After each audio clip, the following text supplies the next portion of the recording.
In the serene landscape of human connections, where the Zen-like tranquility of understanding meets the complexities of care, we find ourselves navigating the delicate balance of compassion fatigue in relationships. Let us embark on this journey with the wisdom of Buddha in our hearts, exploring practical steps to manage this challenge with grace and empathy. Imagine for a moment the heart as a vessel of infinite compassion. Day after day, it pours out its contents, offering comfort, empathy, and support to those around us. But what happens when this vessel runs dry? When the heart, once brimming with care, finds itself empty, not out of unwillingness but sheer exhaustion? This, dear listeners, is the essence of compassion fatigue, a state where our capacity to care becomes overwhelmed by the constant demand for emotional labor. In the realm of relationships, compassion fatigue can be a subtle intruder. It begins quietly, often unnoticed, as we push our own needs aside to attend to those of our partners, family, or friends. We listen, we support, we empathize. Yet over time, this well of empathy can start to deplete. We might find ourselves feeling irritable, disconnected, or emotionally numb. The very act of caring, once a source of joy, becomes a task we approach with indifference or, in more severe cases, resentment.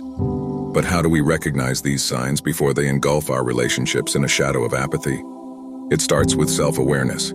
It's about tuning in to our own emotions and acknowledging when we're feeling overwhelmed or depleted. Are we snapping at our loved ones over trivial matters?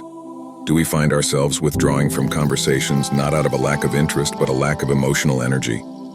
These are the whispers of compassion fatigue, gently urging us to pause and reflect.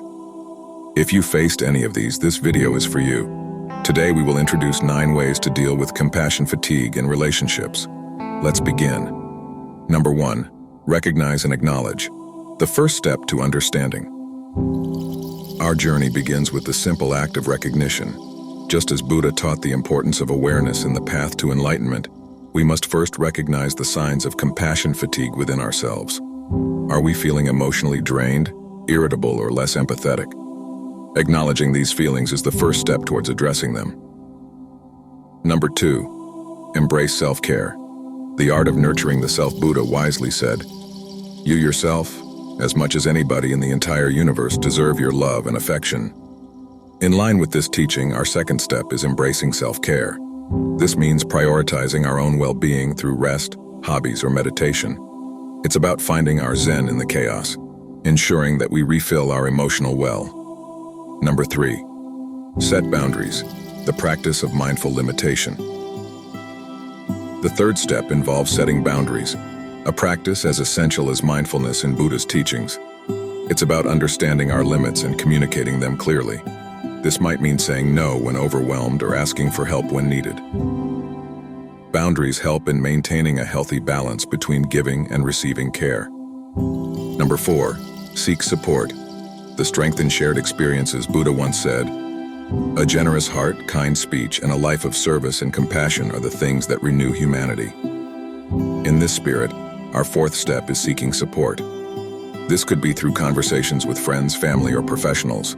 Sharing our experiences not only lightens our load, but also deepens our connections. Number 5. Practice mindfulness, the path to emotional equanimity.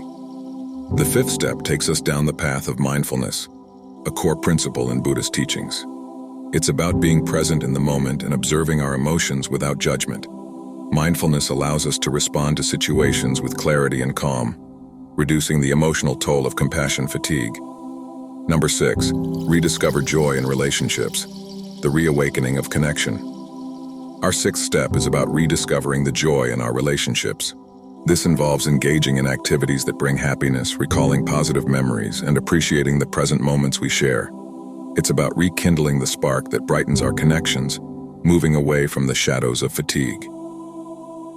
Number 7. Understand others, the reflection of empathy.